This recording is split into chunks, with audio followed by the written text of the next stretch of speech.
అక్రమంగా ఇసుక తవ్వుతున్న హిటాచీని అనంతపురం జిల్లా రాయదుర్గం మైనింగ్ అండ్ జువాలజీ అధికారులు సీజ్ చేసి స్టేషన్ కు తరలించారు. రాయదుర్గం మండలం గుండ్లపల్లి వేదవతి హగరిలో డీఎంసీ కన్స్ట్రక్షన్ కు సంబంధించిన వాహనం ద్వారా అక్రమంగా ఇసుక తవ్వుతున్నారన్న సమాచారం మైనింగ్ అండ్ జువాలజీ అధికారులకు రావడంతో ఈ ఘటనా స్థలానికి చేరుకొని ఇసుక తవ్వుతున్న హిటాచీని రెవెన్యూ అధికారుల సహాయంతో పోలీస్ స్టేషన్ కు తరలించారు. ఈ విషయంపై రాయదుర్గం ఎంఆర్ఓ నాగరాజ్ మీడియాతో మాట్లాడారు. మైన్స్ అండ్ జియాలజీ వాళ్ళు తర్వాత రెవెన్యూ డిపార్ట్మెంట్ వాళ్ళు సంయుక్తంగా తనిఖీ చేయడం జరిగింది. ఆ తనిఖీలో అక్కడ ఇదివరలోనే పాత రహదారి పునరుద్ధరణ పనులు చేస్తున్నారు.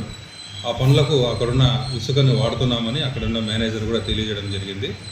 మరి మనకు అక్కడ నోటిఫైడ్ రీచ్ కాదు కాబట్టి నోటిఫైడ్ రీచ్ అనేది మనకు రచుమరి దగ్గర ఉంది. అక్కడి నుంచి తెచ్చుకోవాలి వాళ్ళు సివిల్ వర్క్స్కు.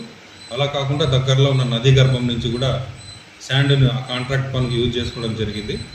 మరి దీనికి మేము నోటిఫైడ్ లేదు కాబట్టి స్పందించి ఆ యొక్క హిటాచీని సీజ్ చేసి సేఫ్ కస్టడీ కోసము పోలీసులకు ఇవ్వడం జరిగింది. మైన్స్ అండ్ జియాలజీ డిపార్ట్మెంట్ వారు దాని మీద తగిన చర్యలు తీసుకుంటారు. అది డిఎంసీ అంటున్నారు మనకు. ఆ డిఎంసీ వాళ్ళు సివిల్ వర్క్స్ చేస్తున్నారు. అక్కడ పాత బ్రిడ్జ్ ఒకటి ఉంది మనకు వెలుగుపు నుంచి కనేకల్ పోయేదానికి. ఆ బ్రిడ్జ్ వర్క్స్ కోసం